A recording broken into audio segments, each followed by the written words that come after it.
Dust swirled around the crystal mines as Lily Chen climbed over the massive extraction equipment. Her small hands gripped the metal bars while she searched for the perfect hiding spot.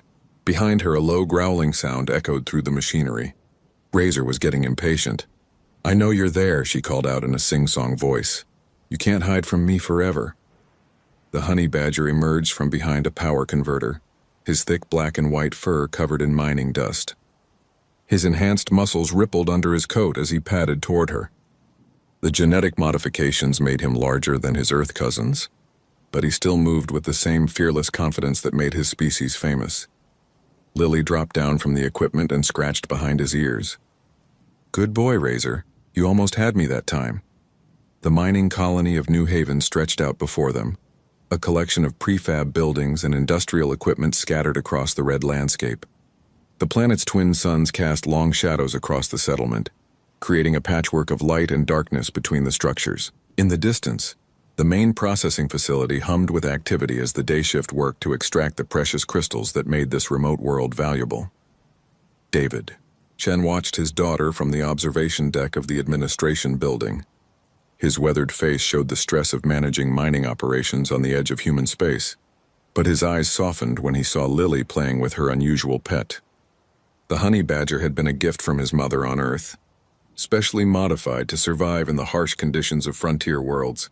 "She's fearless, just like that animal," said Administrator Ross, joining David at the window. The older man's gray hair was perfectly styled despite the dusty environment. "Sometimes I wonder if that's a good thing out here." David nodded. "My mother always said honey badgers don't know the meaning of fear." Looks like Lily inherited that trait. Below them, Lily had started a new game. She ran between the crystal storage containers while Razor chased after her. The honey badger's enhanced reflexes allowed him to keep up easily, but he seemed content to let her stay just ahead. Other colonists stopped their work to watch the pair, smiling at the sight of childhood innocence in their harsh world. The settlement housed 300 people, mostly miners and their families. They had come to this distant planet to extract the rare crystals needed for terraforming operations. The work was dangerous and the isolation complete, but the pay was good enough to make it worthwhile. For many families, it represented a chance to build a better future on the growing frontier worlds. Lily's laughter echoed across the compound as she ducked behind a transport rover. Razor circled around the vehicle, trying to anticipate where she would emerge.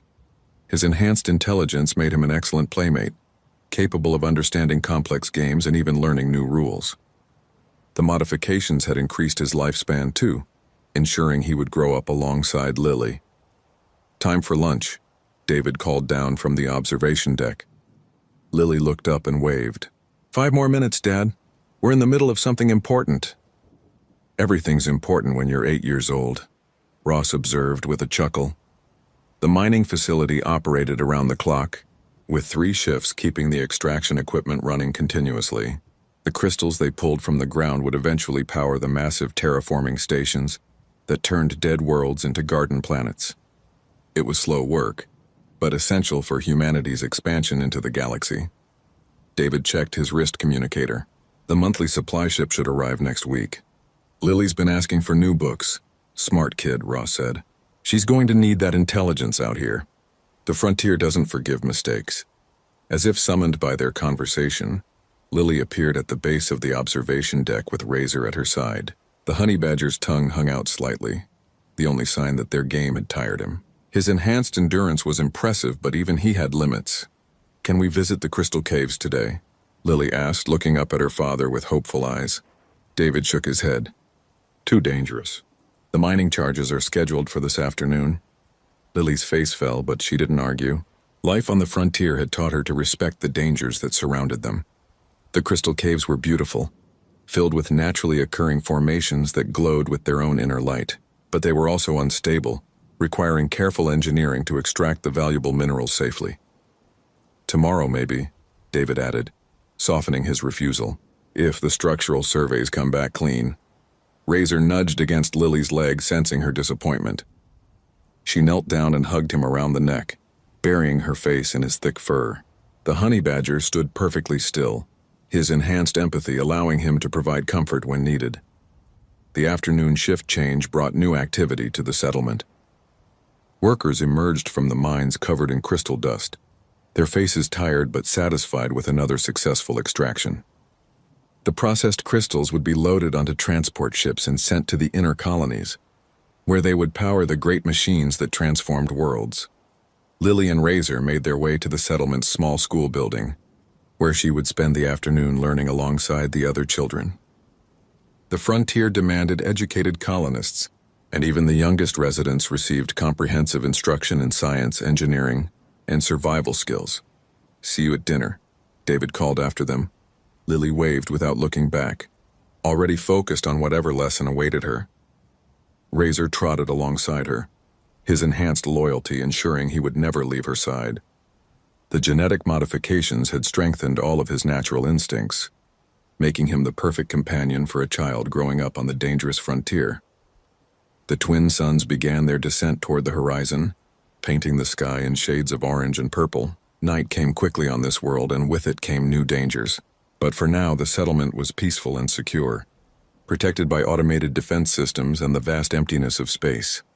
In a few hours, Lily would be tucked safely in her bed with Razor curled up on the floor beside her. David would finish his reports and join them for their nightly reading session. Administrator Ross would complete his rounds and settle in for another quiet evening on the frontier.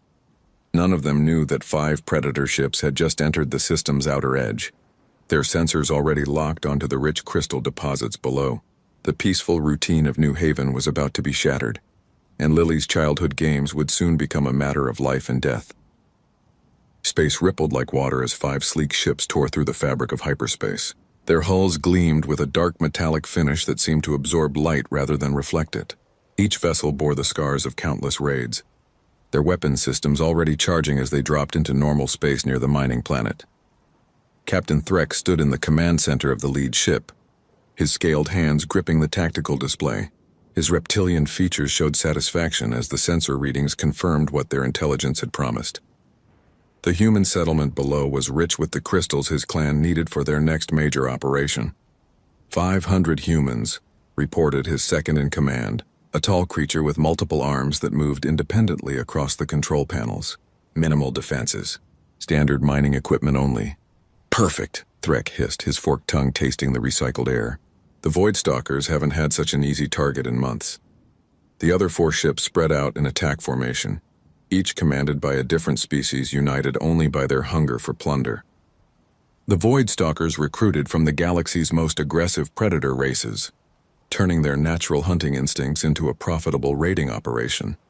Commander Grix piloted the second ship, his insectoid features clicking with anticipation. His species had evolved from hive hunters, and the thought of cornering helpless prey sent pleasurable chemicals through his system. Commander Voss controlled the third vessel, her feline grace evident even in the cramped confines of the bridge. The fourth ship belonged to Commander Krell, whose bear-like frame barely fit in his command chair. The final vessel was the newest addition to their fleet, captured from a failed human patrol just months earlier.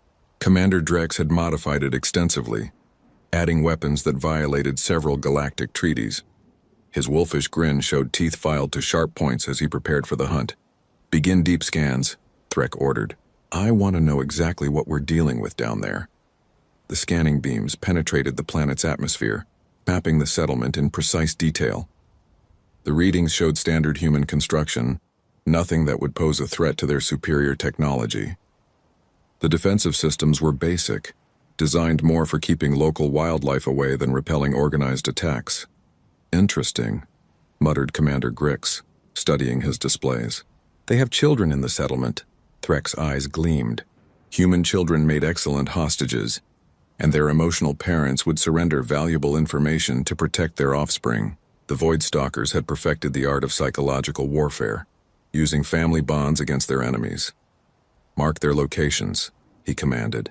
"We'll take several as insurance." The tactical display highlighted the school building and residential areas. Among the heat signatures, one particular reading caught Commander Voss's attention. Her enhanced feline vision detected something unusual in the sensor data.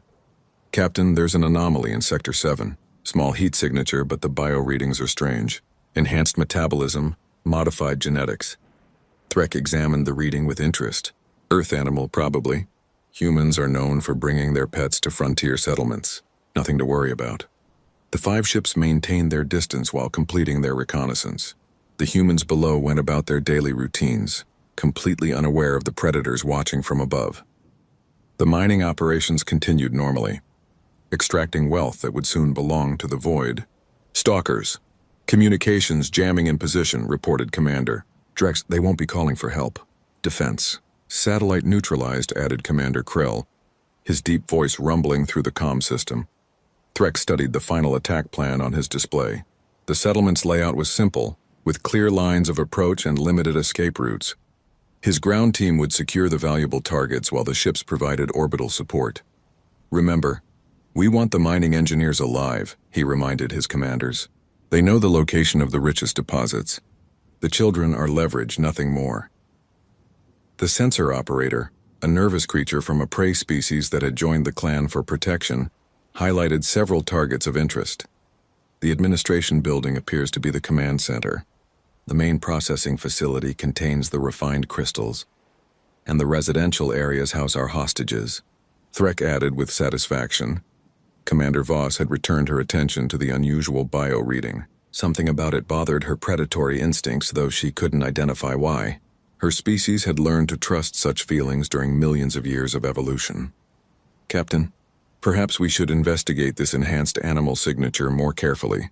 Threck waved a scaled hand dismissively. We're raiding a mining colony, not a zoo. Focus on the real threats.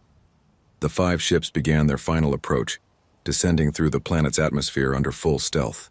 Their advanced technology rendered them invisible to the settlement's basic sensors, allowing them to position themselves for maximum tactical advantage.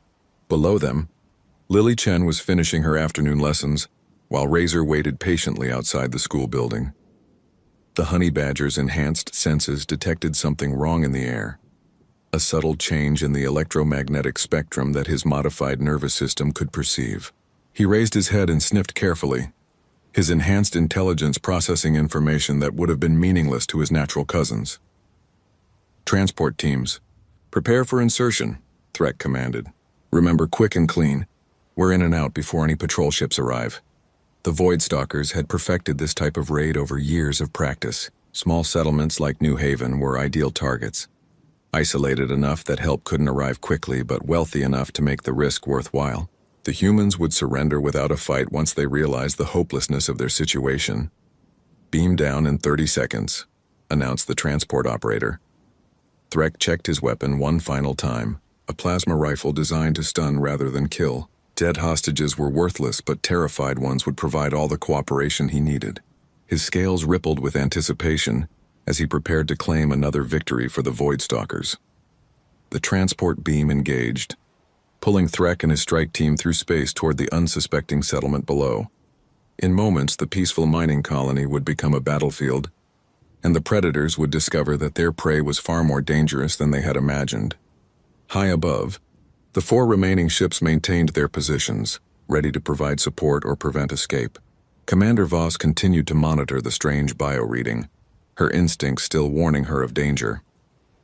The enhanced animal signature had moved toward the outer edge of the settlement, positioning itself between the residential areas and the approaching threat. All teams report ready, came the confirmation from the surface. Begin the hunt, Threck ordered.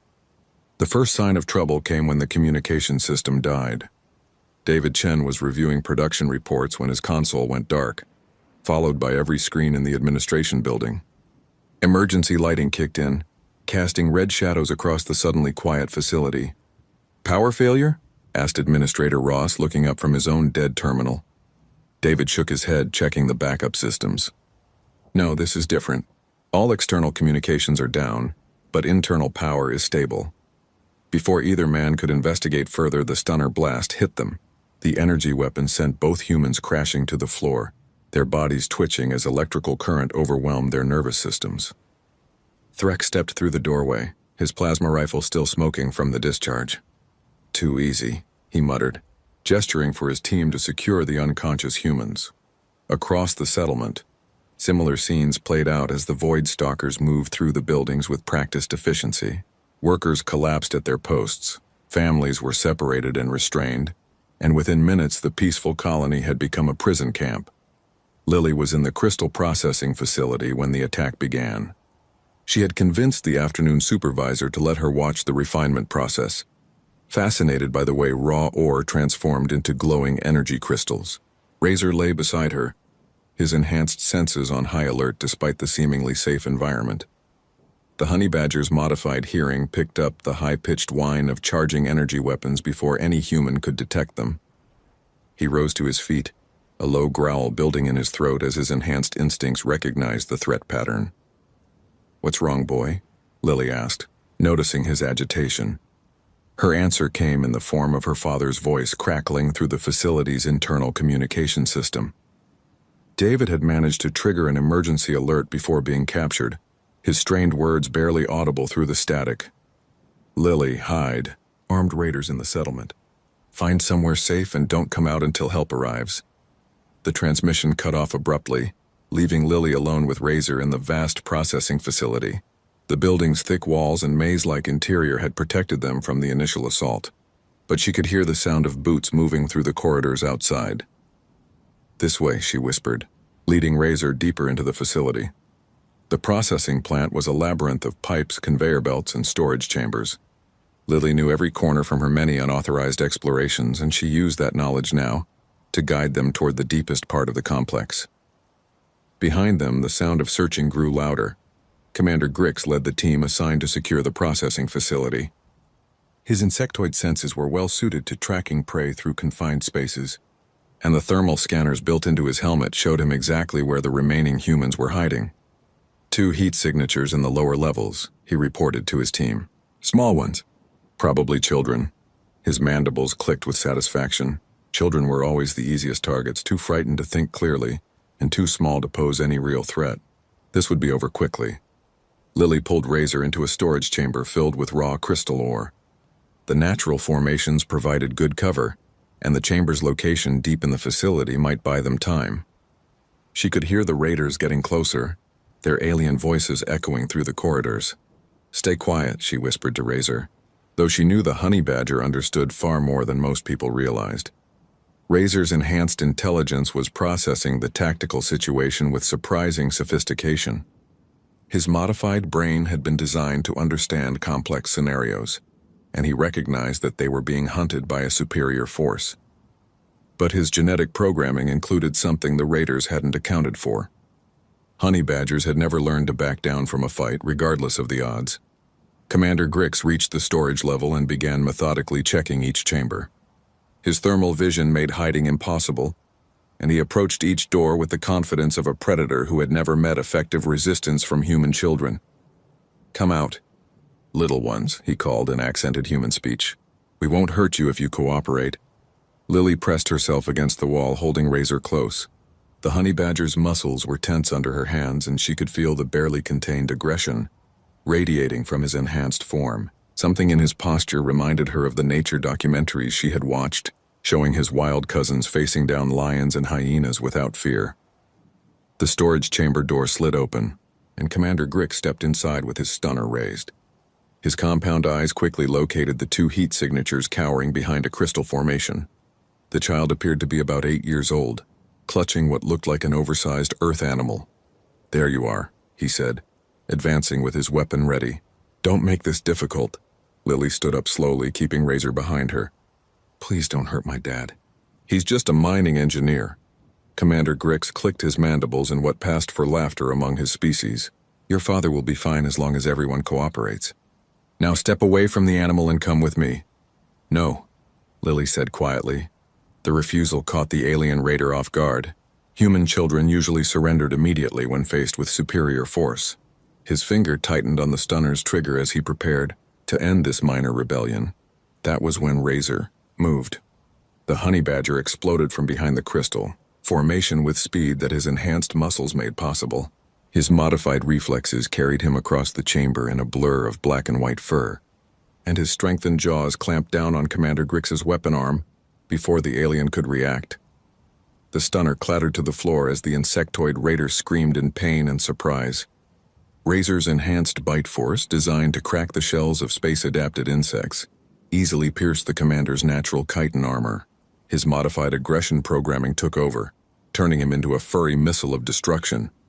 Commander Grix tried to shake off the attacking animal, but Razor's enhanced tenacity made that impossible. The honey badger's genetic modifications had amplified every trait that made his species legendary on Earth. He was stronger, faster, and more determined than any natural animal had a right to be. Backup! Commander Grix managed to shout into his communicator. Need backup in storage level 7. Lily watched in amazement as her pet systematically destroyed the alien raider. Razor's enhanced intelligence allowed him to target the most vulnerable points on his enemy's anatomy, while his modified aggression ensured he wouldn't stop until the threat was eliminated.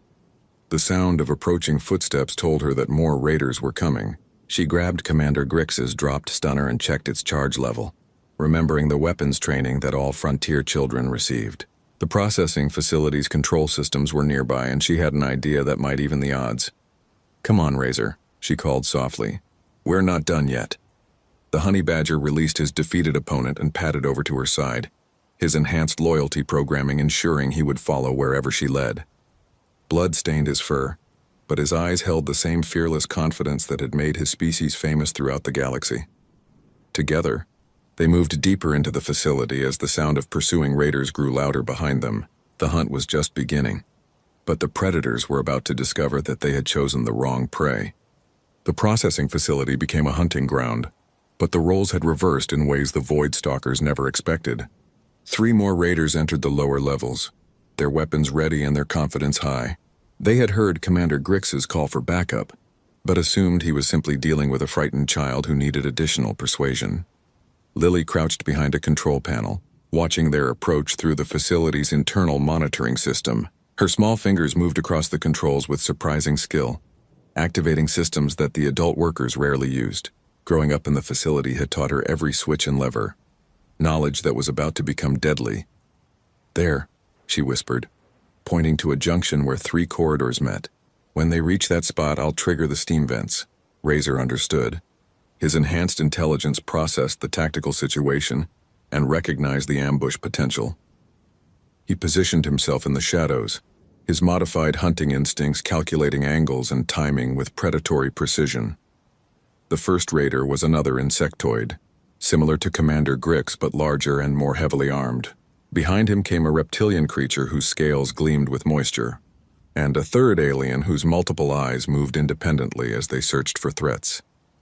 "Commander Grix, report your status," the lead raider called into his communicator. No response came from the storage chambers below, where their commander lay unconscious and bleeding. The 3 raiders exchanged glances, their predatory instincts finally beginning to warn them that something was wrong. "Spread out," the reptilian ordered. "Check every chamber." That was when Lily triggered the steam release. Superheated vapor erupted from hidden vents throughout the junction, filling the air with scalding mist that burned exposed skin and clouded vision. The raiders stumbled backward, their thermal sensors useless in the sudden heat bloom. Razor struck while they were blinded. His enhanced speed carried him through the steam like a furry missile, and his modified claws found the reptilian's throat before the alien could raise his weapon. The honey badger's genetic programming had been designed around one simple concept: never give up, never back down, never show mercy to threats. The dying reptilian's scream echoed through the facility, alerting the other 2 raiders to the danger they faced. But their thermal vision was still disrupted, and the steam continued to pour from the vents in thick clouds that hid their attacker. "What is that thing?" the multi-eyed alien shrieked, firing his stunner blindly into the mist. His shots went wide, striking walls and equipment but missing the honey badger entirely. Razor had already moved, his enhanced agility allowing him to navigate the facility's obstacles with ease. His modified nervous system processed the environment faster than any natural animal could manage, turning the maze of pipes and machinery into a 3-dimensional battlefield where he held every advantage. The lead insectoid tried to coordinate a defense, but his team was panicking. They had expected to face frightened humans, not a genetically enhanced predator that seemed to anticipate their every move. His mandibles clicked frantically as he called for additional support. "All teams converge on the processing facility. We have a hostile creature loose in the lower levels." Lily heard the transmission through the facility's communication system and realized she was running out of time. More raiders would arrive soon, and even Razor couldn't fight an entire army. She needed to change the tactical situation before they were overwhelmed. Her fingers found the controls for the crystal processing laser, a powerful tool designed to cut raw ore into manageable pieces. The safety protocols tried to prevent activation without proper authorization, but Lily had watched the engineers override them many times during maintenance procedures.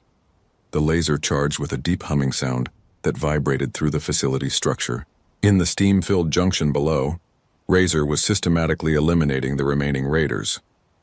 The multi-eyed alien had fallen to his enhanced claws, while the lead insectoid was desperately trying to retreat toward the exit. "No escape," Lily said quietly, activating the laser targeting system.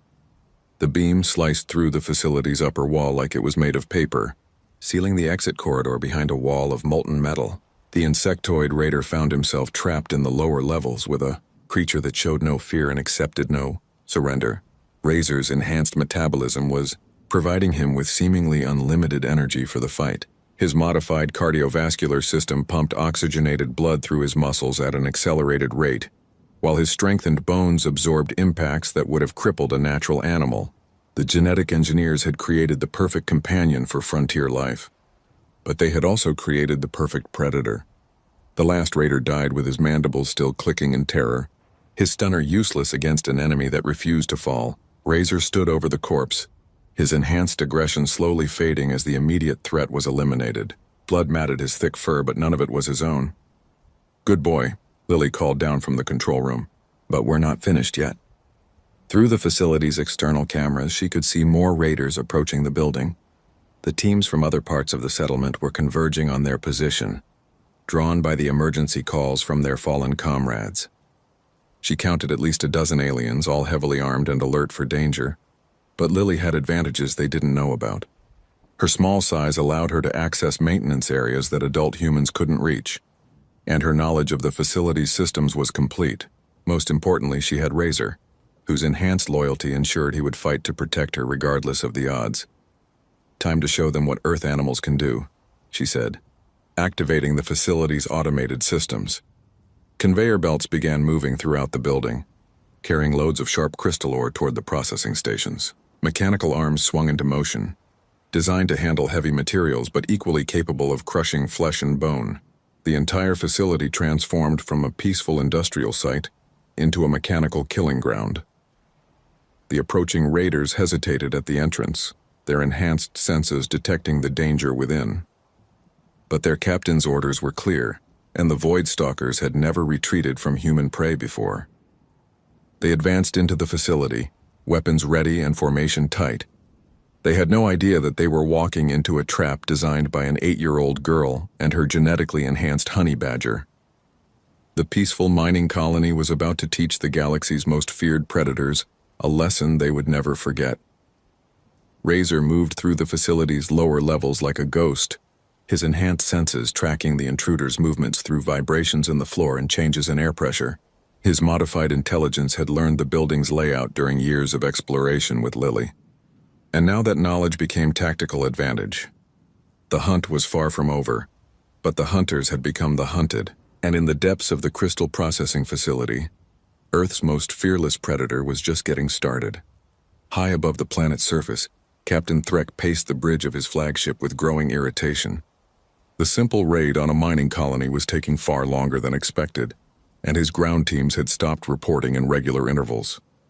Something was wrong down there, though he couldn't imagine what threat a handful of human civilians could possibly pose. "Status report from the surface," he demanded. The communications officer, a nervous creature whose species had evolved from scavengers, hunched over his console. "Intermittent contact only, Captain. Several teams have gone silent, including Commander Grix's unit." "Impossible," Threk hissed. "They're raiding miners, not soldiers." Lily Chen had reached the facility's main control center, a room normally restricted to senior engineers but accessible through maintenance shafts that her small frame could navigate easily. The massive displays showed her everything she needed to know about the settlement's current situation. Most of the colonists had been captured, but the raiders were paying a heavy price for their victory. Razor appeared beside her, blood still matting his fur from his encounters in the lower levels. His enhanced metabolism had already begun healing the minor cuts he had sustained, while his modified nervous system remained alert for new threats. The honey badger's fearless nature made him an ideal partner for what Lily planned to do next. "Look at this. Boy," she said, pointing to the orbital tracking display. 5 ships hung in space above them, their positions clearly marked on the screen. The mining facility's asteroid tracking system was designed to monitor incoming rocks that might threaten the settlement, but it worked equally well for identifying hostile spacecraft.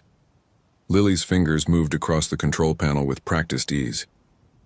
Growing up around mining equipment had taught her to operate systems that most adults found complex. The facility's main laser array was primarily used for cutting asteroids into manageable pieces, but its designers had built it with impressive power. "Reserves. Time to turn the tables," she whispered. The targeting system came online with a deep thrumming sound that vibrated through the facility's structure. In space, the mining laser array began tracking the nearest Voidstalker ship, its focusing mirrors adjusting to compensate for atmospheric interference. Commander Voss felt her feline instincts scream danger a split second before the laser struck her vessel. The beam designed to cut through solid rock tore through her ship's hull like tissue paper, vaporizing armor plating and cutting deep into the internal structure. Explosive decompression followed and her ship began tumbling out of control. "We're under attack," she managed to transmit before her communication system failed. Captain Threk watched in disbelief as one of his most experienced commanders lost control of her vessel. The readings made no sense. How could a mining colony possess weapons capable of threatening starships? "Return fire," he ordered. "Target is too small, Captain," his weapons officer reported. "The beam is originating from a single building in the settlement." Down in the control center, Lily was already adjusting her aim toward the second ship. The targeting computer helpfully calculated firing solutions, treating the Voidstalker vessels like especially large asteroids that needed to be broken up. She triggered the laser again, watching with satisfaction as another enemy ship began venting atmosphere. Commander Drex tried to maneuver his captured human vessel out of the laser's range, but the mining array could track targets across a wide arc. The beam caught his ship's engine section, and the resulting explosion sent debris spinning through space. 3 ships down, Lily announced to Razor, as if she were keeping score in one of their games. The honey badger's enhanced intelligence understood the tactical significance of what she was accomplishing. His modified loyalty programming filled him with fierce pride in his human companion, while his genetic fearlessness made him eager to continue the fight. On the surface, the remaining raider teams had finally reached the processing facility's main levels. They advanced cautiously now, their confidence shaken by the reports of casualties from below. The facility's automated systems had turned the building into a mechanical maze where conveyors could crush and crystal-cutting tools could slice. The lead raider was a massive bear-like creature whose natural armor had protected him from most of the facility's automated defenses. Commander Krell had survived by using his smaller teammates as shields, a tactic that had cost him half his team but allowed him to reach the upper levels. "The target is in the control center," he growled into his communicator. "All remaining units converge on my position." Lily heard the transmission through the facility's internal communication system and realized her time was running out. The orbital laser array needed several minutes to recharge between shots, and she still had 2 enemy ships to destroy. She triggered the facility's final defensive measure, flooding the upper corridors with crystalline dust that would clog the raiders' breathing filters. Razor positioned himself at the control center's main entrance, his enhanced senses tracking the approaching enemies through vibrations in the floor. His modified aggression programming prepared him for a final stand, while his genetic fearlessness ensured he would hold the line regardless of the odds. "Just a little longer."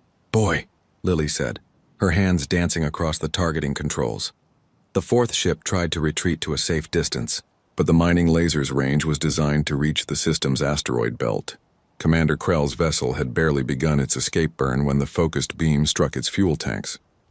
The explosion lit up the planet's night sky, visible even through the facility's windows.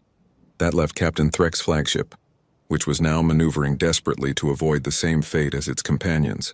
Threk had abandoned all thoughts of completing the raid and was focused entirely on survival. His scaled hands gripped the command console as he watched his once proud fleet reduced to wreckage. All units retreat to the ship. He transmitted to his remaining ground forces.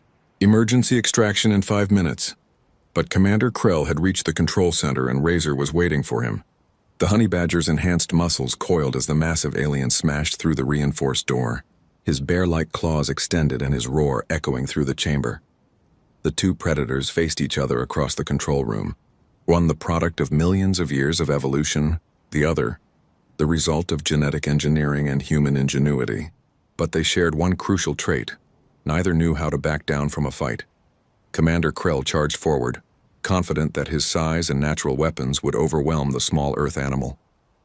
He had never encountered a honey badger before, and his species' databases contained no information about their legendary reputation. Razor met the charge head-on, his enhanced reflexes allowing him to dodge the alien's claws, while his strengthened jaws found vulnerable spots in the creature's natural armor. The two animals rolled across the control room floor, destroying equipment and shattering displays as they fought with primal fury. Lily continued working at the targeting controls, her concentration absolute despite the battle raging beside her. The final laser charge was almost ready, and Captain Threk's ship was still within range. She had one chance to complete the destruction of the Raider fleet. The honey badger's enhanced tenacity began to tell as the fight continued. Commander Krell was larger and stronger, but Razor's genetic modifications had given him unlimited endurance and an inability to feel fear. Slowly but steadily, he wore down his opponent with precise attacks on vital points. Target locked, Lily announced, pressing the firing control. The mining laser's final blast caught Captain Threk's flagship amidships, cutting through the command section and leaving the ship a powerless hulk drifting in space. The Voidstalker's reign of terror was over, ended by a child and her pet. Silence fell over the control center as Commander Krell's massive form stopped moving. Razor stood over the defeated alien, his enhanced metabolism already beginning to heal the scratches he had sustained during the fight. The honey badger's thick fur was matted with blood again, but his dark eyes remained alert for any remaining threats. Lily looked up from the targeting controls to see the final enemy ship, drifting powerless in space. 4 vessels had been completely destroyed, their debris creating new meteor showers as the fragments fell toward the planet's surface. Captain Threk's flagship was crippled but intact, its hull breached in multiple places but its life support systems still functioning. "We did it, Razor," she said quietly, kneeling beside her companion. The honey badger padded over to her, his enhanced loyalty programming ensuring he remained close despite his exhaustion. Together, they had defended their home against impossible odds, proving that Earth's children were never truly helpless. Captain Threk floated in the emergency command bubble of his ruined ship, watching the planet below with a mixture of fear and disbelief. His entire fleet had been destroyed by a mining colony. His carefully planned raid turned into a disaster by enemies he had never taken seriously. The scaled skin around his wounds had turned pale with shock. "Emergency transmission to any Voidstalker vessels," he managed to croak into his communicator. "This is Captain Threk. The human settlement is heavily defended. Do not attempt to engage." But his warning would come too late for the raiding party still trapped on the surface. The facility's automated defenses had eliminated most of his ground teams, while the survivors found themselves hunted through the corridors by something that their databases couldn't identify. David Chen regained consciousness in the administration building, his body still tingling from the effects of the stunner blast. The emergency lighting cast everything in shades of red, and the silence told him that something had changed dramatically since his capture. "Status report," he called out, checking his communicator. Lily's voice came through clearly, calm and steady despite everything she had endured. "Hi, Dad, the bad guys are gone." "Most of them, anyway." David struggled to his feet, unable to believe what he was hearing. "Lily, where are you?" "Are you safe? I'm in the main control center with Razor. We had to defend the settlement while you were unconscious. I hope that's okay." Administrator Ross was awake now too, staring at David with wide eyes. Neither man could process what they were hearing. An 8-year-old girl claiming to have defended the colony against armed raiders seemed impossible, but the evidence was all around them. The communication channels were full of reports from across the settlement. The automated mining equipment had malfunctioned, creating hazardous conditions throughout the facility. Bodies of unknown aliens had been found in multiple locations, all showing signs of violent death. And somehow, impossibly, The colony's mining laser array had been used to destroy 4 starships in orbit. "I'm coming to get you," David transmitted. "Already moving toward the door." "Okay, Dad, but be careful. There might still be some bad guys hiding in the lower levels." David and Administrator Ross made their way through the settlement, stepping over the stunned bodies of their fellow colonists and the more permanently disabled forms of alien raiders. The evidence of violence was everywhere, but it had been precise and targeted. The human casualties were unconscious but alive, while the alien invaders had been systematically eliminated. They reached the processing facility to find a scene of mechanical devastation. Conveyor belts had been reprogrammed to create crushing hazards, while crystal-cutting tools had been repositioned to slice through anything that moved past them. The entire building had been turned into a death trap with surgical precision. How could she know how to do this? Ross asked in amazement. David thought about all the times he had found Lily exploring the facility, her endless questions about how everything worked, her fascination with the complex systems that kept the colony running. He had always known she was intelligent, but he had never imagined she could apply that intelligence so effectively under pressure. They found her in the main control center, sitting calmly at the targeting console with Razor curled up beside her chair. The honey badger's fur was stained with blood, but he appeared alert and healthy. Around them, broken displays and damaged equipment told the story of the final battle. "The laser array is offline now," Lily reported as they entered. "I used up all the power reserves destroying the ships." David knelt beside his daughter, checking her for injuries while struggling to understand what had happened. She seemed completely unharmed, though her clothes were dirty and her hair was messed up from crawling through maintenance shafts. "Lily, what did you do?" She looked up at him with the same innocent expression she wore when explaining why she had been exploring somewhere she wasn't supposed to be. "The bad guys wanted to hurt our family, so Razor and I stopped them. Honey badgers don't give up, and neither do humans." Razor raised his head at the mention of his name, his enhanced intelligence understanding the conversation, even if he couldn't participate directly. The genetic modifications had made him more than just a pet. He was a true partner, capable of independent thought and tactical decision-making. The sound of approaching ships drew their attention to the external displays. 3 vessels were descending through the atmosphere, but these bore the markings of the human colonial defense force. Someone had detected the energy signatures from the space battle and sent a patrol to investigate, rescue. "Ships?" David said with relief. "Actually, I think we're the ones who did the rescuing." Lily corrected him gently. The Defense Force landing team found a scene unlike anything in their training manuals. A peaceful mining colony had somehow repelled a major raid by the notorious Void Stalkers, leaving 4 enemy ships destroyed and their ground forces eliminated. The evidence pointed to a sophisticated defense operation, but the only defenders were a mining engineer's daughter and her pet honey badger, Captain Martinez of the Colonial. Defense Force interviewed the survivors while her technical team examined the weapon systems that had been used so effectively. The mining laser array showed signs of expert operation, with targeting solutions that would have impressed a trained naval gunner. "Miss Chen," she said formally, addressing Lily with the respect due a fellow warrior. "Can you explain how you managed to coordinate such an effective defense?" Lily thought about the question seriously before answering. "Razor and I know every part of this facility. When the bad guys came, we just used what we had available. Dad always says that humans are good at solving problems." The honey badger stretched and yawned, showing no interest in the military personnel who were documenting the battle site. His enhanced metabolism had already repaired the minor damage he had sustained, and his genetic programming was satisfied that the threat to his human family had been eliminated. Captain Martinez examined the body of Commander Krell, noting the precise wounds that had brought down the massive alien warrior. "And your pet did this?" "Honey badgers are very brave," Lily explained. "They don't back down from anything, no matter how big it is. The genetic modifications just made Razor better at being what he already was." Word of the incident spread quickly through human space, becoming the stuff of legend among frontier families and military personnel alike. The story of how a little girl and her honey badger had destroyed an entire raider fleet inspired confidence in human settlements.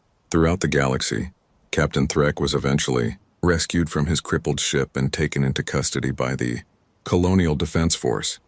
During his interrogation, he spoke repeatedly about the impossible defenders who had turned his certain victory into devastating defeat. His description of the events was so unbelievable that investigators initially thought he was suffering from combat-induced psychosis. But the evidence was undeniable. The Void Stalkers had been defeated by the very prey they had considered helpless, and their reputation as unstoppable predators was shattered forever.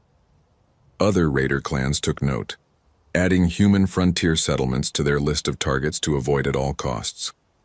Lily Chen returned to her normal routine, attending school and playing with Razor in the crystal mines, but now she was also the youngest recipient of the Colonial Defense Medal, and her tactical innovations were being studied at military academies throughout human space.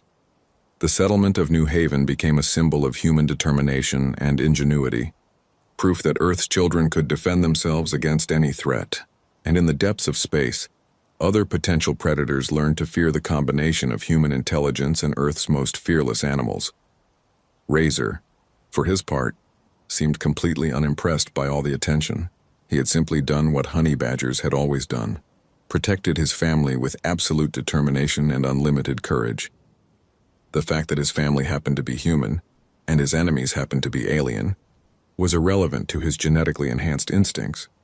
Together, they had shown the galaxy that humanity's greatest strength wasn't their technology or their numbers, but their unbreakable bond with the creatures of their homeworld and their refusal to surrender in the face of impossible odds. Owen Brady had exactly 12 minutes to fix the atmospheric regulator before the entire ventilation system crashed in Sector 9. His hands moved quickly through the exposed wiring panel, sweat beading on his forehead despite the cool air. 3 years working maintenance on Meridian, 7 had taught him every quirk of the station's aging infrastructure. The panel beeped twice, then hummed back to life. Perfect! He grabbed his toolkit and stepped back into the corridor, only to realize something was wrong. This hallway looked different. Polished marble floors instead of metal grating. Elaborate tapestries hanging from walls that should have been bare steel. Owen checked his tablet. Sector 9, Level 14, Junction 42. Exactly where he was supposed to be, except the Grand Assembly Hall was on Level 14. His stomach dropped. The layout must have changed for the annual Coalition gathering. They had rerouted the maintenance passages without updating the crew schedules. Owen turned to backtrack, but the corridor doors sealed shut with a heavy thunk. Automated lockdown for the ceremony. He would have to wait until the session ended or find another exit. Voices echoed ahead, many voices speaking in dozens of languages. Owen considered his options. He could wait here in the corridor for 3 hours, or he could slip into the back of the hall and find a side exit. The latter seemed smarter. Less chance of getting written up for leaving his post. He pushed through the inner doors as quietly as possible. The Grand Assembly Hall opened before him like something from a dream. Vaulted ceilings soared overhead, inlaid with crystals that cast rainbow light across hundreds of delegates. Species from across the galaxy filled tiered seats arranged in a vast circle. Owen recognized maybe half of them from safety briefings. VRYNN with their iridescent feathers and sharp beaks. Torque, whose crystalline bodies refracted light into dazzling patterns. Quinn with their 4 arms and mathematical precision. Dozens more he had only seen in photographs. Every single one of them looked important. Dressed in formal attire, wearing symbols of rank and achievement. And then there was Owen, wearing grease-stained coveralls with his name, patch barely visible under grime. His toolkit still hung from his belt, tools rattling softly. A VRYNN delegate near the entrance turned at the sound. Her eyes widened, then narrowed. She nudged her companion and whispered something Owen could not quite hear. Both of them stared at him. Then they laughed. The sound carried further than it should have. Other delegates turned to see what was funny. More whispers spread like ripples across water. Owen felt his face burning. He needed to find a seat or an exit immediately. The only empty seats were in the back row, isolated from the main clusters of delegates. Owen understood why. Nobody wanted to sit in the worst seats at the most prestigious event of the cycle. He moved quickly along the back wall, trying to ignore the stares and poorly concealed laughter. The Torque delegate spoke loud enough for nearby sections to hear. Did anyone order maintenance during the ceremony? I did not realize we had scheduled repairs. More laughter rippled through the hall. Owen reached the back row and sat down in the furthest seat, wishing he could disappear into the cushions. His hands gripped his knees. Just wait it out.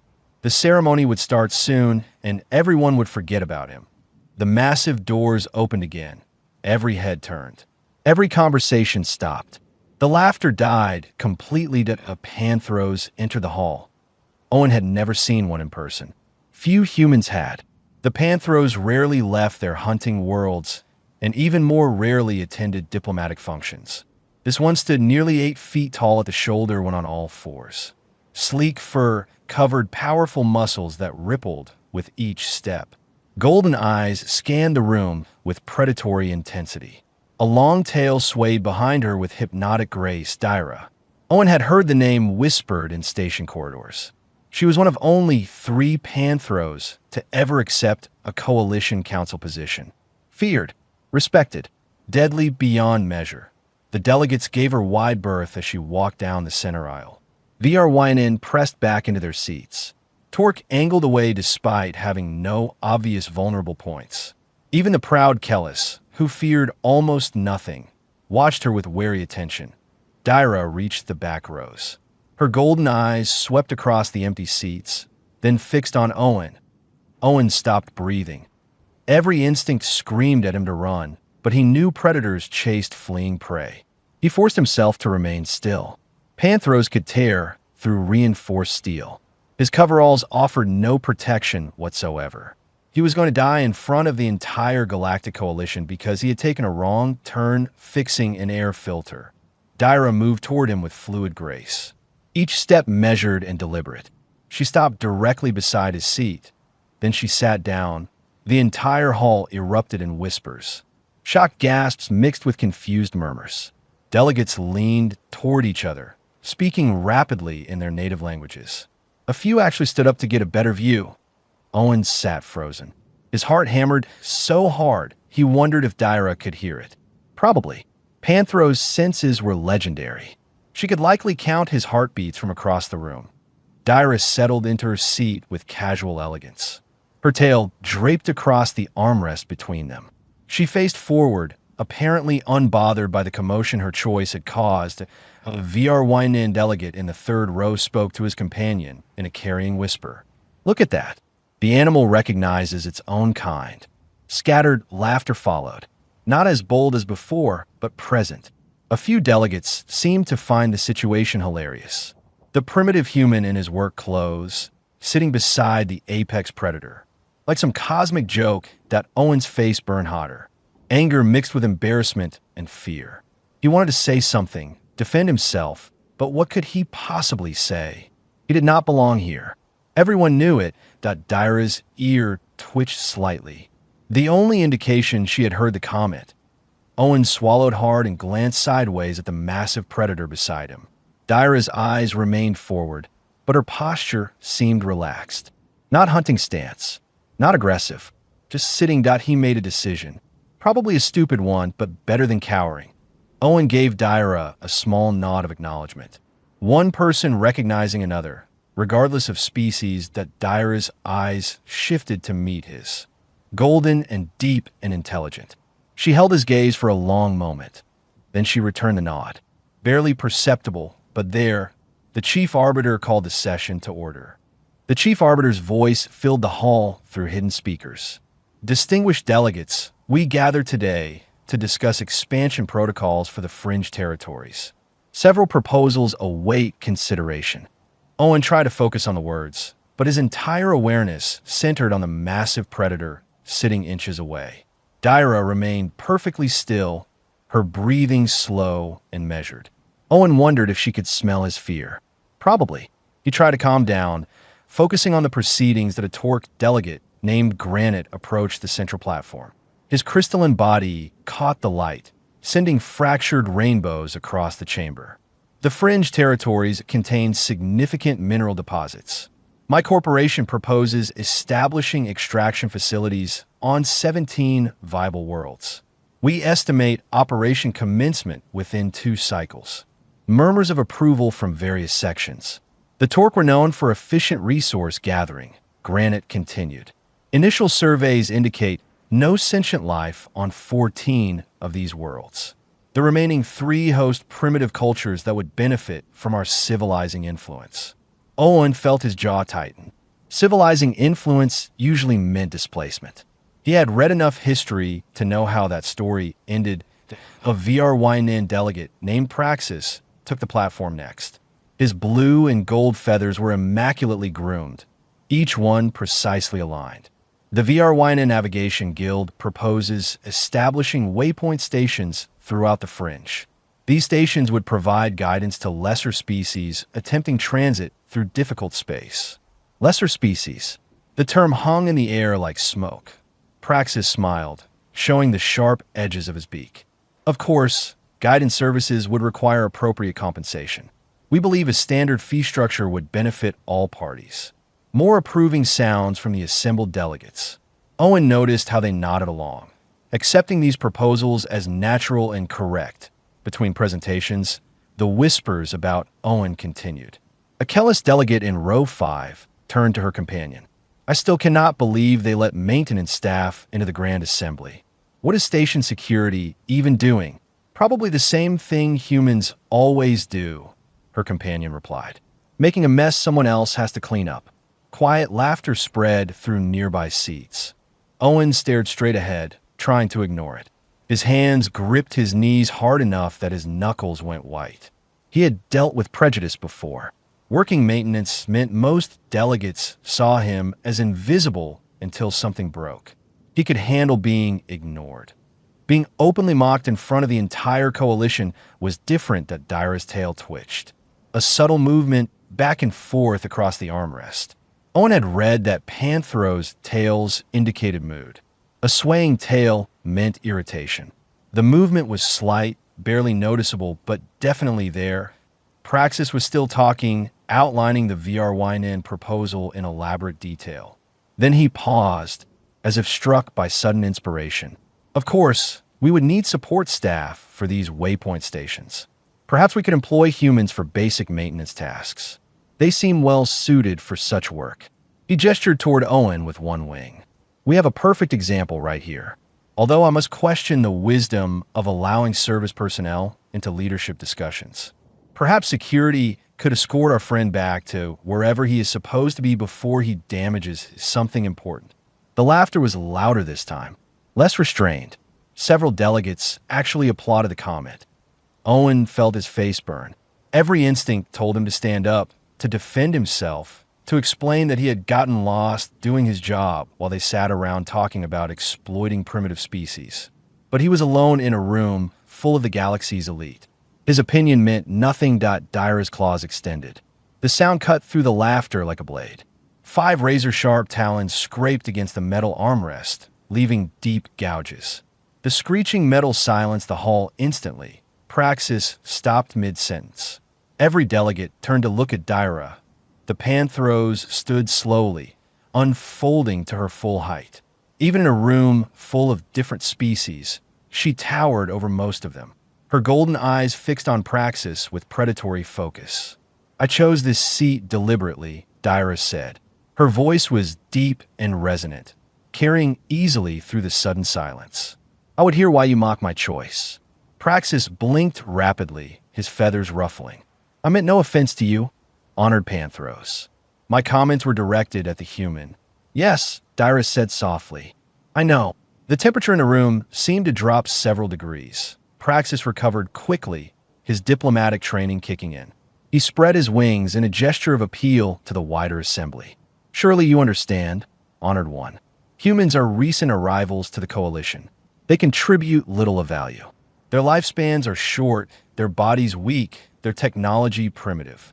They have no natural weapons, no particular advantages. They are suited for menial labor and little else. Several delegates nodded agreement. A Torque in the front row spoke up. Praxis speaks truth. Humans lack the qualities necessary for galactic leadership. More murmurs of support rippled through the chamber. Owen started to stand. I should go. I'm causing problems just by being here. Dyra's tail moved in front of him, blocking his path. She did not look at him, keeping her eyes fixed on Praxis. Stay. I would hear you defend your kind, human. Owen sat back down slowly. His heart was racing again, but for different reasons now. The entire Galactic Coalition was watching him, waiting that he stood again more carefully this time. His work boots felt too loud on the polished floor. His coverall seemed even more out of place under the crystal lights. But he stood anyway. "I'm not a diplomat," Owen said quietly. "I fix air filters and repair wiring. I'm not good at speeches." "Speak anyway," Dyra said. Owen took a breath. "Humans come from Earth. Most of you know this already. What you might not know is that Earth is classified as a Category 9 death world. Almost everything there can kill you. The weather, the animals, the plants, even the air in some places. Humans survived because we learned to work together. We learned that being the strongest individual mattered less than being part of a strong community." Praxis made a dismissive sound. "Pretty words. Sentiment is not substance. Give me one concrete example of human superiority." Owen opened his mouth to respond, but Dyra spoke first. "I can give you several," the Panthros said. Dyra walked down from the back row with measured steps. Every eye in the Grand Assembly Hall followed her movement. She reached the central platform where Praxis still stood, his feathers now slightly disheveled. "3 cycles ago," Dyra began, "I was hunting on a frontier world designated as unclaimed territory. I had tracked prey for 6 days through difficult terrain. During the hunt, I encountered another Panthros. A territorial dispute followed. The hall remained absolutely silent. Panthros' territorial fights were legendary for their brutality. I won the fight," Dyra continued, "but I was injured. Poison from native plants had entered my bloodstream through wounds. I was dying slowly, unable to move properly. In such situations, most species would avoid the injured predator. This is natural. This is sensible." She turned to face the assembled delegates. "A human survey team found me. 5 humans in light exploration gear, conducting mineral assessments. They saw me, recognized what I was, and understood I was dangerous even when wounded. Praxis shifted his weight. And they helped you? Is that the story? One anecdote means nothing in the scope of galactic relations." Dyra's eyes narrowed. "They did help me. They shared their medical supplies, used their antibiotics to fight the poison. They gave me their rations because I was too weak to hunt. They asked for nothing in return, expected nothing in return. When I recovered enough to travel, they were gone. They left coordinates to their base camp in case I needed further assistance." Owen felt something shift in the room. Some delegates were leaning forward now, interested despite themselves. "I spent the last 3 cycles investigating humans," Dyra said. "I wanted to understand the species that helps its predators. I traveled to 12 worlds where humans work. I watched them in situations where their true nature would be revealed." She turned to the Torque section. "On Mining World K, 447, there was a cave-in. 3 Torque workers trapped in toxic conditions. Torque supervisors calculated rescue costs and deemed the operation unprofitable. They ordered the site sealed. Granted, the Torque delegate who had presented earlier shifted uncomfortably. Human contractors refused the order," Dyra continued. "They violated their employment agreements and safety protocols. They went into unstable tunnels filled with poison gas. All 3 Torque workers survived. The humans asked for no additional payment. They simply went back to work the next day." Murmurs spread through the hall. Some delegates were checking their tablets, presumably verifying the story. Dyra turned to the VRYNN section. "On Medical Station Horizon 9, a plague ship arrived. Crew dying from a disease with 90% mortality rate. The species was VRYNN. Station authorities wanted to quarantine the ship and let the disease run its course. Too dangerous to treat, they said." Praxis's feathers ruffled again. "I know nothing about this." "Why would you?" Dyra asked. "The humans who saved your people never requested recognition. Human doctors insisted on treating the infected crew despite infection risks. They worked for 16 days straight, developing treatments. 73 VRYNN survived. The doctors returned to their regular duties and never mentioned it in official reports." More delegates were checking their tablets now. Some looked surprised. Others looked uncomfortable. "On Research Outpost Gamma, 14, Daira continued. A multi-species crew lost communication during a solar storm. Coalition Command deemed rescue economically unfeasible. The outpost was on a dead world with no strategic value. Command classified the crew as lost and closed the case. Owen found himself leaning forward. He had not heard this story. A human merchant vessel diverted 3 weeks off course, Daira said. They spent their own fuel, their own resources, searching for the outpost. They found the crew alive with life support failing. 14 researchers from 5 different species. The humans rescued them all. Again, they asked for nothing in return. The chief arbiter spoke for the first time since the presentations began. These are remarkable accounts, honored Panthros. But representative praxis raises a valid point. Individual incidents, however impressive, do not necessarily indicate species-wide patterns. Owen stood again. He was already standing out anyway. Might as well commit to it. These stories match what I know about my people, he said quietly. Humans do not help others because we expect rewards or status. We help because on Earth, the strongest bonds form through shared struggle. We learned that your pack, your tribe, your community includes anyone who proves themselves through actions, not through what species they were born as. An elderly Quinn delegate in the middle section rose slowly. His 4 arms moved with precise mathematical grace. If I may address the assembly, my name is Oris. I serve the Quinn Statistical Analysis Bureau. The chief arbiter nodded. You have the floor, Analyst Oris. Oris pulled up a holographic display. Numbers and charts filled the air above the central platform. I have been recording and analyzing cross-species interactions for 47 cycles. When the Panthros representative mentioned investigating humans, I pulled comparative data. The charts shifted, showing incident reports from across coalition space. In crisis situations involving multiple species, humans statistically demonstrate the highest probability of risking personal safety for others. The percentage is significant. 68% of documented cases where humans were present and other species were in danger, humans intervened regardless of personal cost. Praxis made a dismissive sound. Statistics can be manipulated. These are raw incident reports, Oris replied calmly, filed by station authorities, ship captains, and medical facilities. I did not select for positive examples. This is the complete data set.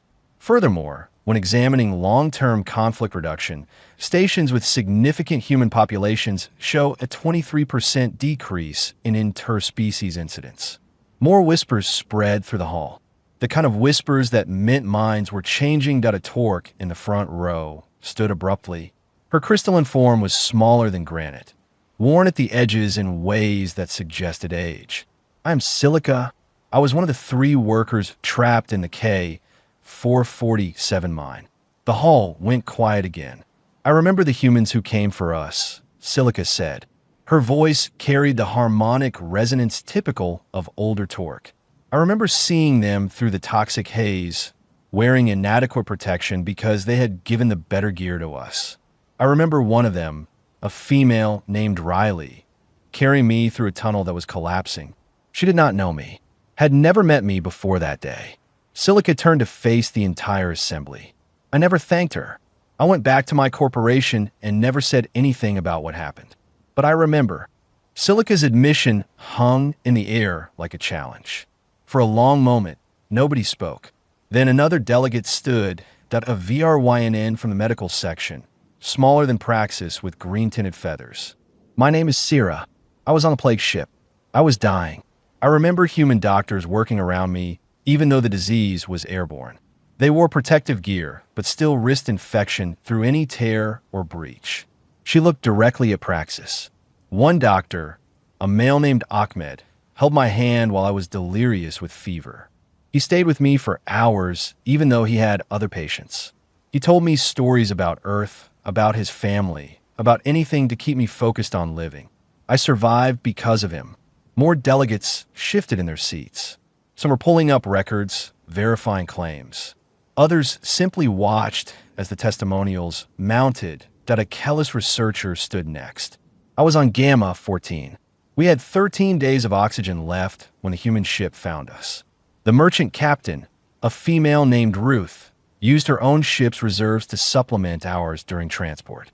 Her crew went on reduced oxygen for 3 weeks to make sure we had enough. One by one, delegates rose, each sharing their own encounter with humans. A Quinn engineer whose life was saved by a human medic during a reactor breach. A Torque trader whose cargo was rescued by human mechanics who worked for 2 days straight without requesting payment. A VRYN navigator who was pulled from a damaged ship by humans who had no reason to be in that sector. Praxis remained standing on the platform, his feathers increasingly ruffled. These are individual stories, emotional appeals. I acknowledge that some humans perform admirable actions, but this does not change fundamental facts. Humans are weak. Their technology lags behind. Their influence in galactic affairs is minimal. They make excellent servants and assistants, nothing more. Dyra growled softly. The sound reverberated through the chamber. You still miss the point. Then enlighten me, honored Pantheros, Praxis said, his diplomatic mask starting to crack. What great truth am I missing? Strength is not what you think it is, Dyra replied. I visited Earth. I walked through human cities where dozens of species live together. VRYN nesting beside Torque residential crystals beside Quinn calculation centers beside Pantheros hunting grounds. All in one city. All cooperative. She gestured around the hall. Look at this chamber. Each species clusters with their own kind. The VRYN sit with VRYN. The Torque with Torque. You measure strength by how well you dominate others. Humans measure strength by how well they build bridges between others. Or has pulled up another holographic display. I have data supporting this observation. In mixed species environments with human presence, we see statistically significant increases in cross-species cooperation. Human children in coalition schools are 92% more likely to have friends from other species compared to any other demographic. Children making friends is not galactic policy, Praxis snapped. No, Dyra agreed. But children become adults. Adults who see other species as friends rather than tools or obstacles. This spreads. Slowly, but it spreads. Owen watched from the back row, still hardly believing this was happening. The conversation had moved far beyond mocking the maintenance worker who wandered into the wrong room. Now they were debating the fundamental nature of human society that a new voice spoke up. Granite, the Torque delegate who had presented the mining proposal. I have reviewed the K-447 incident. The humans who performed the rescue had their contracts terminated by my corporation. We viewed their actions as insubordination. The hall went quiet. I voted for that termination, Granite continued. His crystalline structure seemed dimmer somehow. I signed the order myself. We calculated that 3 Torque workers were less valuable than maintaining chain of command. The humans disagreed and paid the price for their disagreement. He turned to face Silica. You were one of the 3. I condemned you to death with mathematics and policy. Humans ignored both to save you, and I punished them for it. Silica said nothing, but her crystalline structure flickered with colors that suggested deep emotion.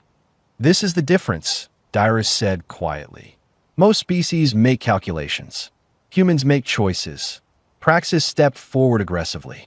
Fine, let us accept that humans are kind. Let us accept that they help others more readily than most species. This still does not qualify them for leadership. The galaxy runs on power, on resources, on strategic advantage. Kindness is a luxury for those with the strength to afford it. Humans have no such strength. Then what are we discussing? Owen asked. His voice came out stronger than he expected. If humans are only good for maintenance work and helping others, why spend this much time talking about us? Praxis turned to him with something like triumph in his eyes. An excellent question. Perhaps we should formalize what humans are already doing. Give them official status as the coalition's helpers. They can maintain our stations, assist our researchers, support our initiatives. Useful servants for useful tasks. Everyone benefits. Servants, Dyra repeated. The word came out flat and cold. Service personnel, praxis corrected. Respected and valued for their contributions. Surely better than their current ambiguous status. More murmurs spread through the hall. Some delegates nodded. It sounded reasonable when phrased that way. Humans were already doing this work. Why not make it official? Owen felt his chest tighten. Praxis was turning the entire conversation around, taking stories of human courage and reframing them as evidence that humans should serve other species. It was brilliant in a horrible way. Dyra moved with sudden speed. She crossed the platform in 2 strides and stood directly in front of Praxis. The VR1 and delegates stepped back involuntarily. "You still do not understand what sits before you," Dyra said softly. "You think I came to this gathering by chance? You think I chose that seat randomly?" She turned to address the entire assembly. "I am here to make an announcement on behalf of the Panthros Territorial Conclave." The chief arbiter leaned forward. "The floor recognizes the Panthros representative." Dyra's golden eyes swept across the assembled delegates. "The Panthros Conclave offers formal alliance to humanity." The hall erupted in shocked voices. The Grand Assembly Hall descended into chaos. Delegates stood, shouted, gestured wildly. Panthros alliances were rare and incredibly valuable. The entire political landscape of the coalition could shift based on who the Panthros chose to support. The chief arbiter activated the sound dampeners. The noise cut off abruptly, though delegates continued gesturing and moving. "Order. We will have order in this chamber." Slowly, the delegates settled back into their seats. But the tension remained thick in the air. Praxis recovered his composure first. "Honored Panthros, surely this is premature. Humanity has not even achieved full coalition membership status. They remain probationary members with limited voting rights." "I am aware of their current status," Dyra replied.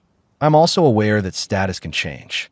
The Panthros Conclave bases alliances on one criterion above all others: trustworthiness." She turned slowly, making eye contact with delegates from different sections. "Every species in this hall has betrayed someone for advantage. Trade agreements broken when better offers arrived.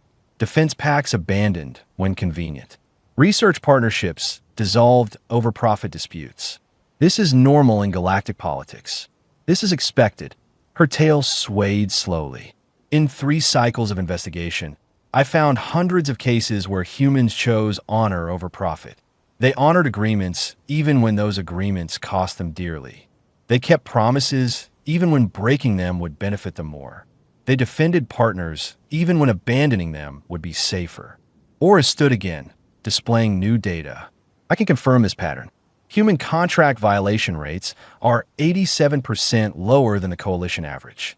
In binding agreements, humans demonstrate exceptional reliability." A Kellis delegate named Thorne stood up. "The Kellis Confederation has worked with human security contractors for 6 cycles.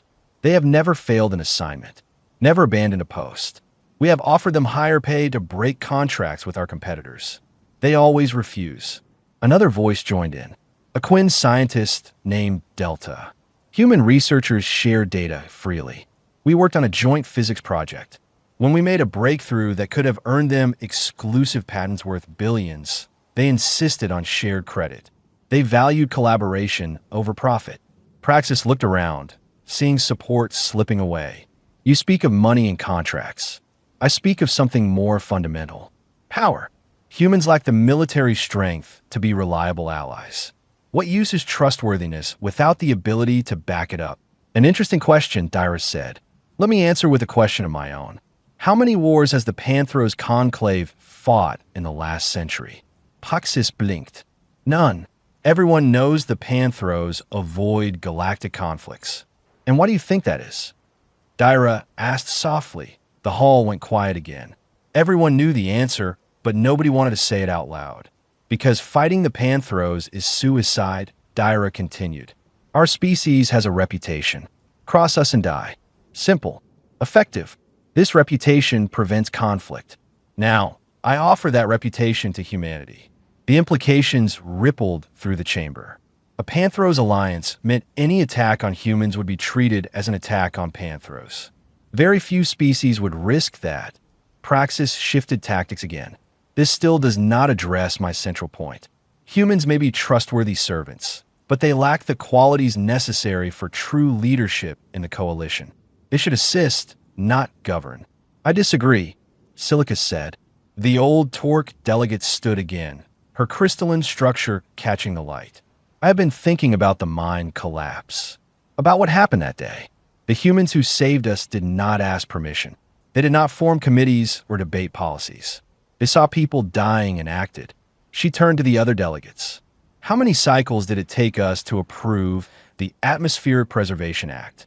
12 cycles of debate while border worlds suffocated. How long have we discussed refugee resettlement? 8 cycles and counting. We are excellent at talking. Humans are excellent at doing. Delta, the Quinn scientist, stood as well. The Quinn value logic and mathematics. By pure calculation, human approaches often seem inefficient. They waste resources on individuals who contribute little. They make decisions based on emotion rather than optimization. Yet somehow, their results exceed their methods. That makes no sense, Praxis protested.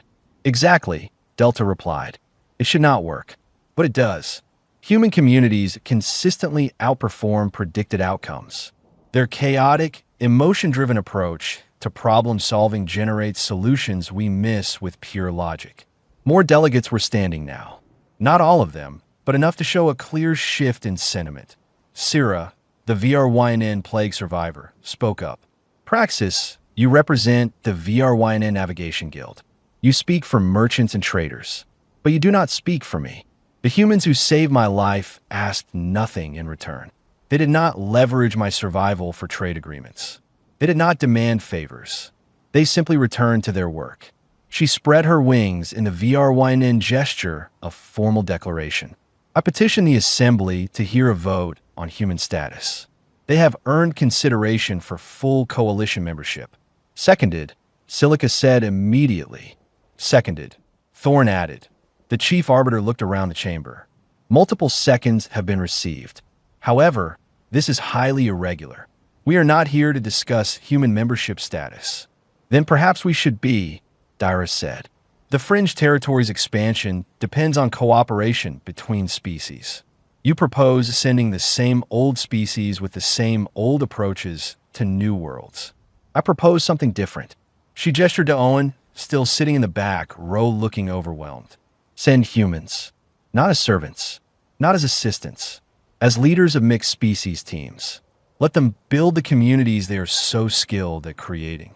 Let them demonstrate what they can do when given authority rather than just tools.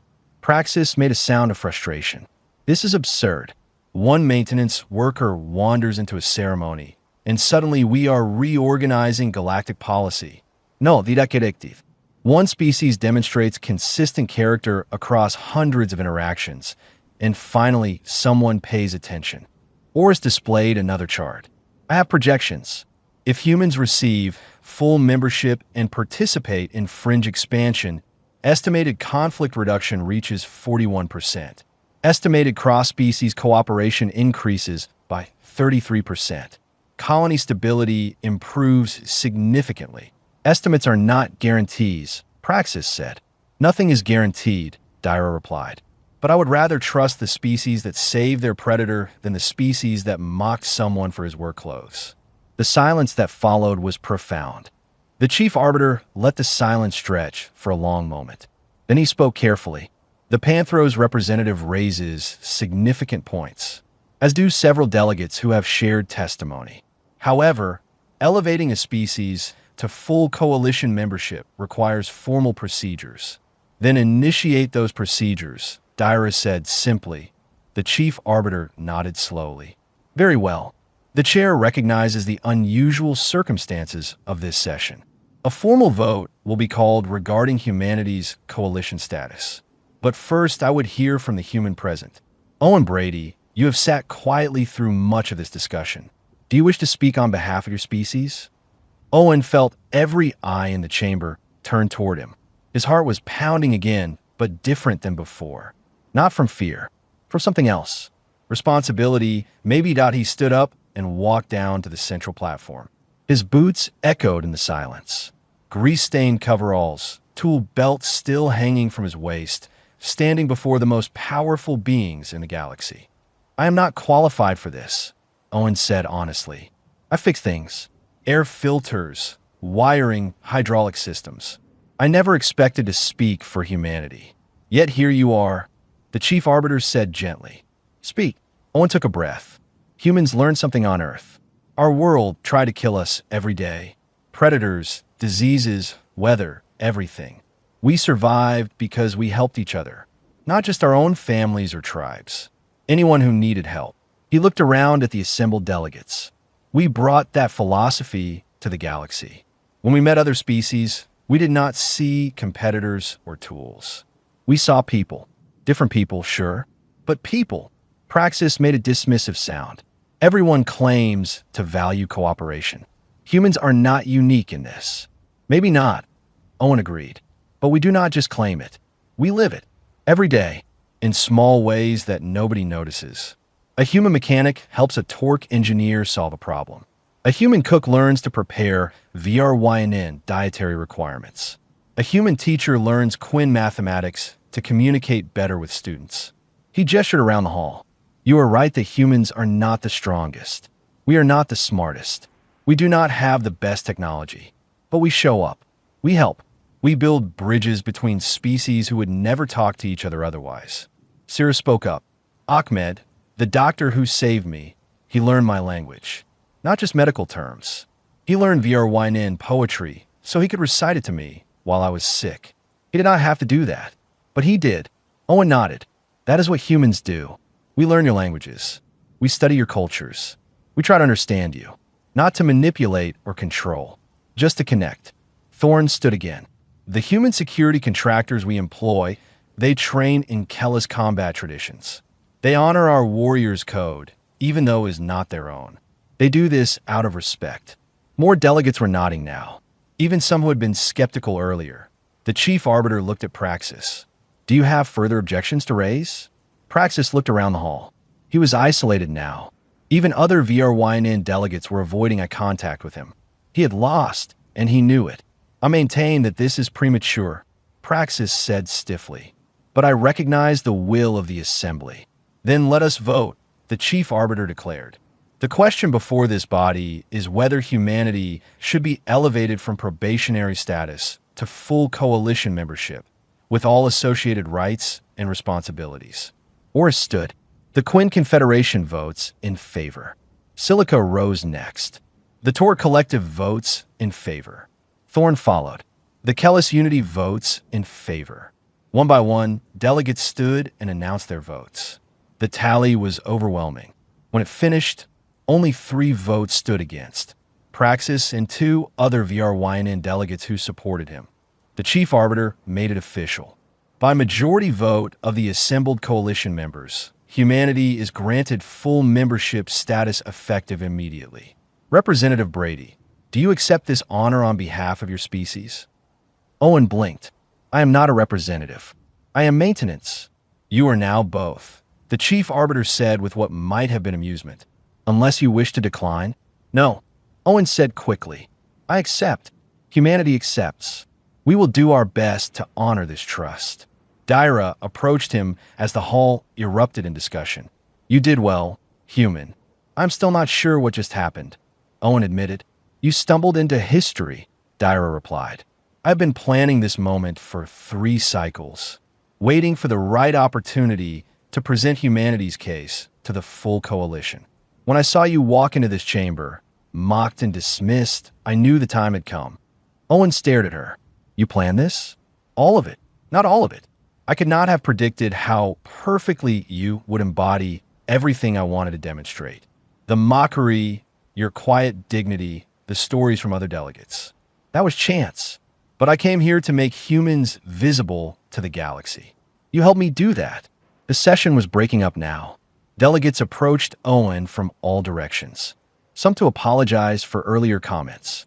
Others to introduce themselves and discuss future cooperation. A few to simply shake his hand and welcome humanity to full membership. Silica approached and extended one crystalline limb. Owen shook it carefully. Thank you, she said quietly, for what your people did, and for what you did here today. I just told the truth, Owen replied. Sometimes that is enough, Silica said. Hours later, after the hall had emptied and the crowds had dispersed, Owen sat in the back row again. Dyra sat beside him, exactly where she had chosen at the beginning. I should get back to work, Owen said. I still have maintenance schedules to keep.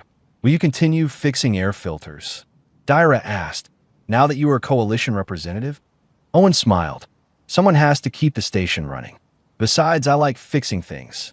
Helping people. That has not changed just because my title did. Good, Dyra said.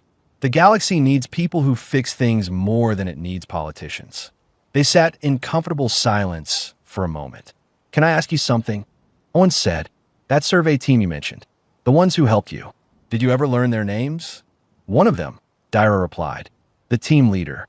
Brady. Same as yours. Owen went very still. Riley Brady? Yes. That is my cousin, Owen said quietly. She does mineral surveys in the frontier regions. I have not seen her in 2 years. Dyra's tail swished in what Owen had learned meant amusement. Small galaxy. Getting smaller. Owen laughed despite himself. She never mentioned meeting a Panthros. She is going to be impossible when she finds out about this. Tell her I remember, Dyra said. Tell her the leopard keeps her promises. Owen stood up and gathered his toolkit. I will. Thank you, Dyra. For everything. Thank you, Owen Brady, Dyra replied.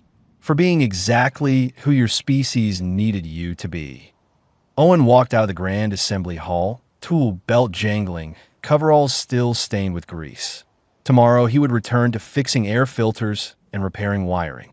But tonight, he had helped fix something bigger, that he had helped the galaxy see humans clearly for the first time.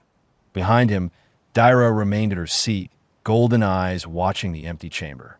The leopard had chosen her seat beside the nobody, and together, they had changed everything.